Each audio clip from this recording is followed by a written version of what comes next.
दूसरा प्रश्न है, बेलन के आधार का क्षेत्रफल कितना होता है? पाई आर स्क्वायर। Very good. वृत्त के जैसे है, माचिस की आकृति क्यूबाइड प्रणाम ना।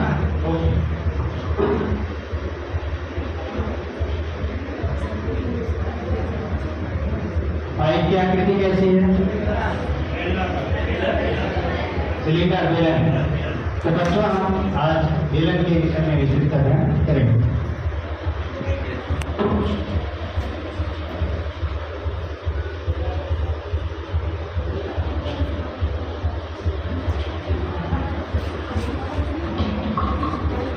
बेलन किसे कहते हैं, कोई बताएंगे?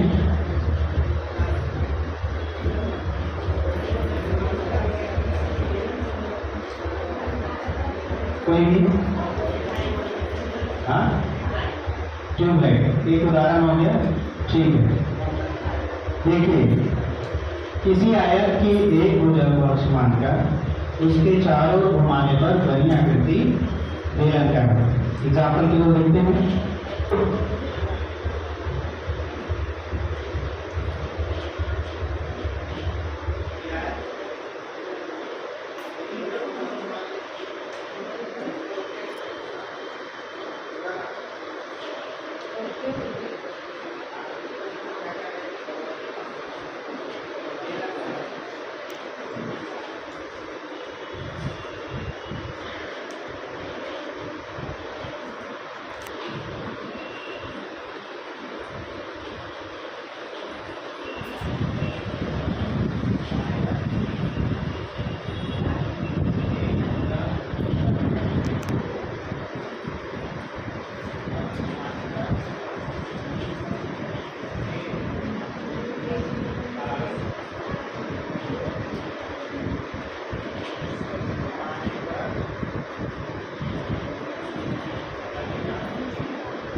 अब हम इसके कुछ फार्मूले बोलते हैं।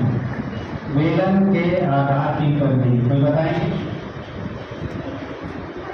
बेलन के आधार की परिधि 2 पाई आर। क्यों 2 पाई आर होगा?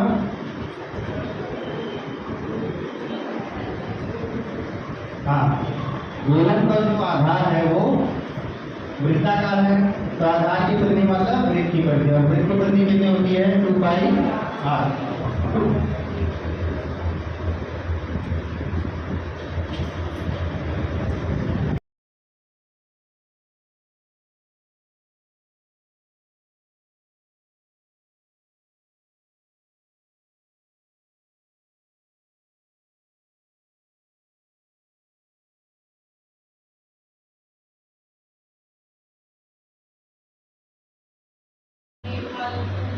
जो भी सामग्री है बायोटिक के बारे में और फैक्टर्स के बारे में कभी कोई उदाहरण देगा, कोई अब वो शिक्षक की तैयारी जो आपने दिया हुआ है, शिक्षक की तैयारी, तो शिक्षक की तैयारी में सबसे पहले क्या क्या होगा?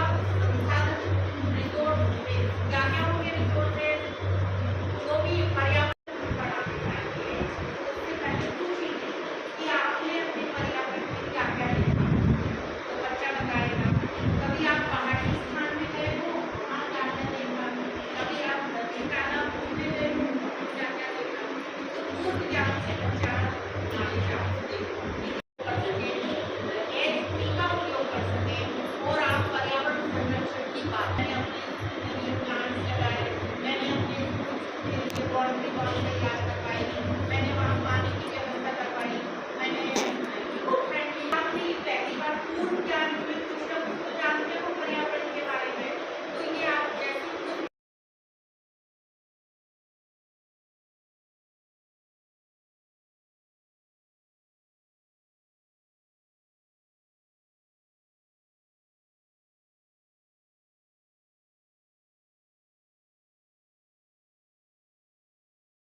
प्लान, तो आप उसी के बनाएंगे, उसी पेडागॉजी के 6 टॉपिक लेंगे, लेकिन उसका डिजाइन कैसा बनाएंगे,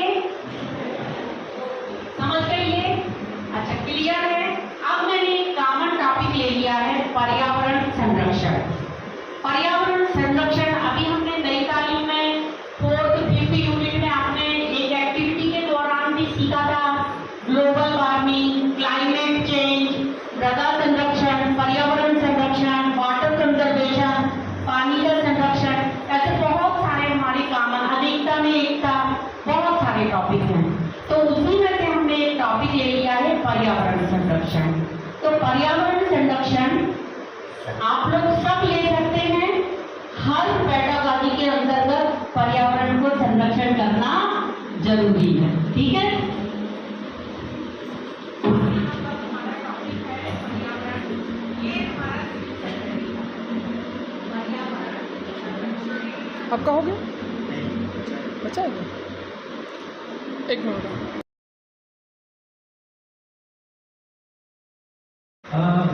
साफ रखते समय बोल रहे हैं, बाकी चीज़ को मेरे ख्याल से नहीं करेंगे तो आपका जो फुलफिलनेस है क्लास वो नहीं हो पाएगा। आपकी क्वेश्चन बहुत जरूरी है जो आप लिख रहे हैं उसमें कैसे। नेक्स्ट इसमें है आपका आई कॉन्टेक्ट।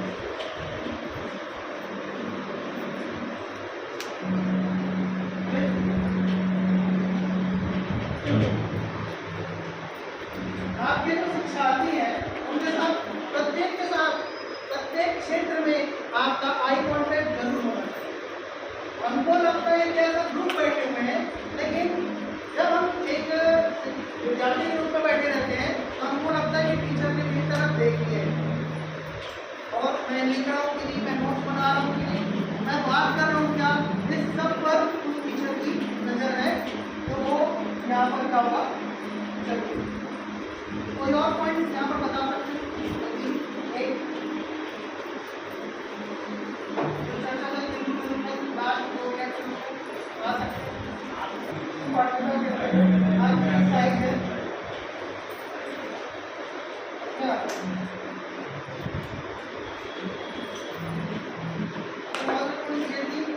और अगर चर्चा पर कर सकते हैं कोई बात पॉइंट।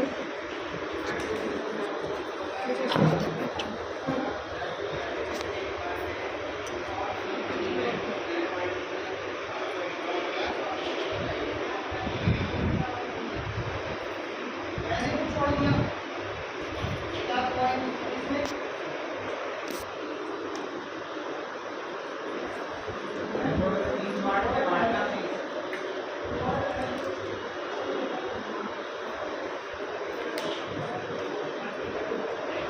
स्पेसिंग जो है कर कौन है, लाइन में जो स्पेसिंग है वो भी और वो समान रूप से लाइन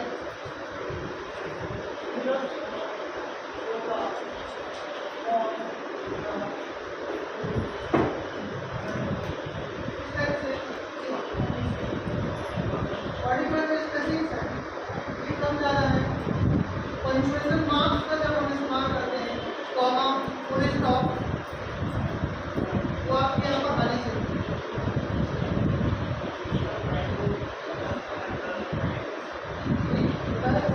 हाईलाइटिंग में भी बहुत दो तीन प्रकार से कर सकते हैं, अंडरलाइन करके, डबल अंडरलाइन करके, अलग कलर का यूज करके, जिससे उसका ध्यान और आकर्षित हो। और जनरली सीखते हम सबसे बेहतर है देखने से। तो जब हम एग्जाम के टाइम भी अगर रिवॉल्व करते हैं और वो ब्लैक बोर्ड दिख गया और एलिजिबिलिटी दिख गई तो उसके बारे में होता होगा जब यहाँ पर कुछ अलग सा प्रेजेंटेशन होगा और उसके लिए हाईलाइटिंग तो सेकंड पॉइंट है एलिजिबिलिटी का पार्ट का।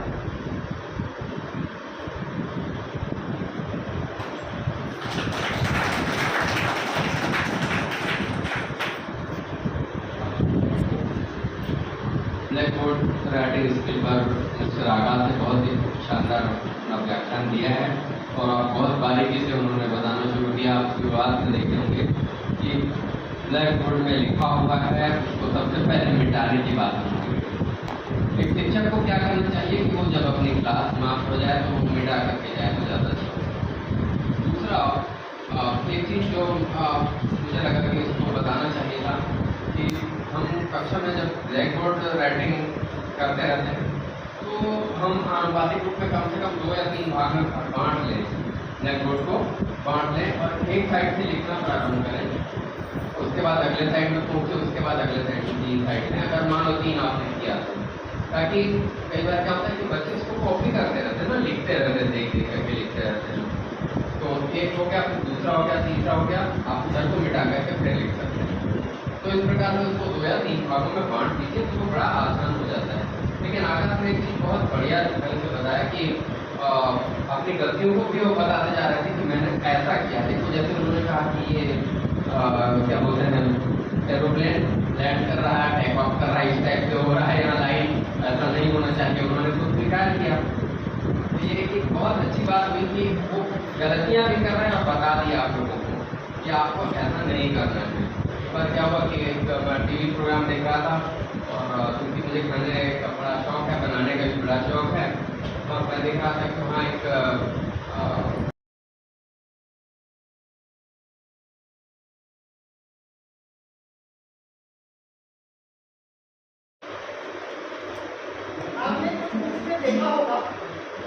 आपने कुछ बुक्स में देखा होगा, स्टार्टिंग पॉइंट है कि इस अध्याय में हम क्या पढ़ने वाले हैं और लास्ट के जो 5-6 पॉइंट रहते हैं हमने क्या जाना।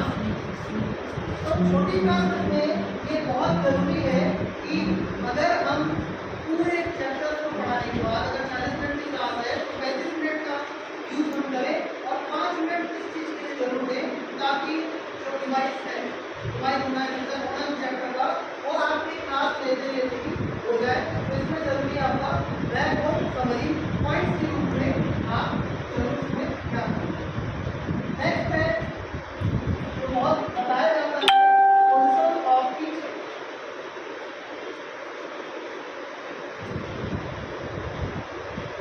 इश्यूज का पोजीशन कभी भी रिपीट करने वाली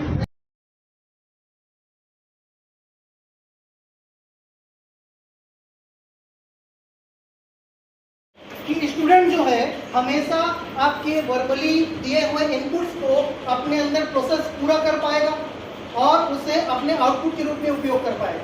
इसलिए आपका जो ब्लैक बोर्ड राइटिंग स्किल है वो आपके बेटर एक्सप्लेनेशन के लिए बहुत ही इंपॉर्टेंट की एलिमेंट के रूप में रहता है।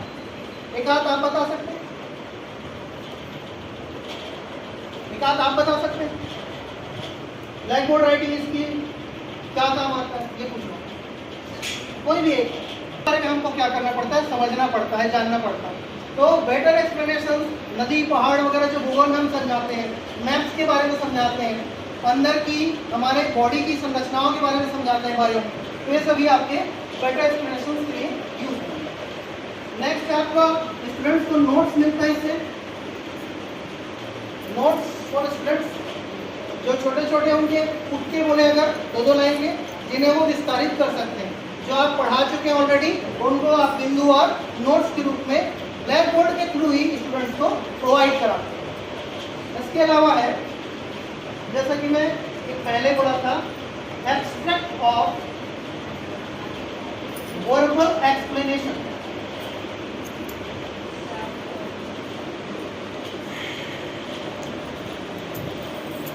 Extract of verbal explanation. Verbal explanation जो है, जो हमने शाब्दिक तौर पर बताया है पूरी क्लास में चर्चा के दौरान, उसका जो एक्सट्रैक्ट है अर्थात जो मूर्त रूप है वो हमको ब्लैक बोर्ड क्या करता है, प्रोवाइड कराता है। बहुत सारी बातें जैसे फिजिक्स में है हम बात करते हैं, तो फिजिक्स एक सबसे अधिक अमूर्त सब्जेक्ट मानते हैं हम, क्योंकि डिमॉन्स्ट्रेशन मेथड के द्वारा भी जब हम प्रैक्टिकल्स के द्वारा उस चीज़ को समझाते हैं फिजिक्स, तब भी वो उतना ही अमूर्त बना रहता है। तो उसमें हमको सहयोग करता है ये हमारा ब्लैक बोर्ड राइटिंग स्किल, कि हम कितने अच्छे से उसको विद्यार्थी से जोड़ पाते। एक आध और बता सकते हैं,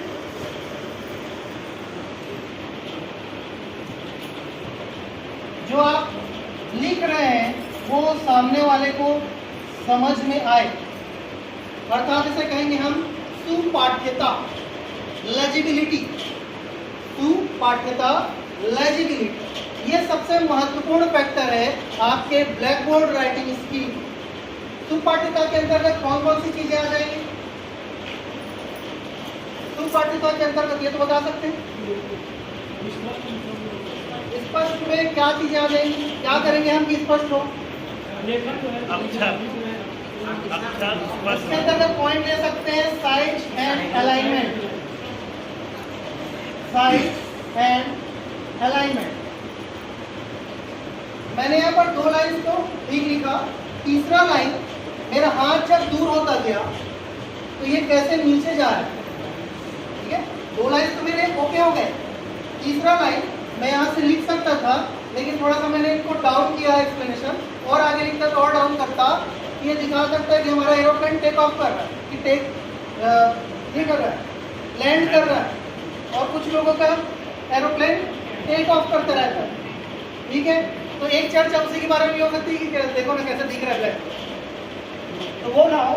तो आपका जो वर्ड्स हैं, points, highlighting the main points. मैं आपको एक वाक्य बताता हूं, हम उसमें कौन कौन से शब्द को हाईलाइट कर सकते हैं बताइएगा।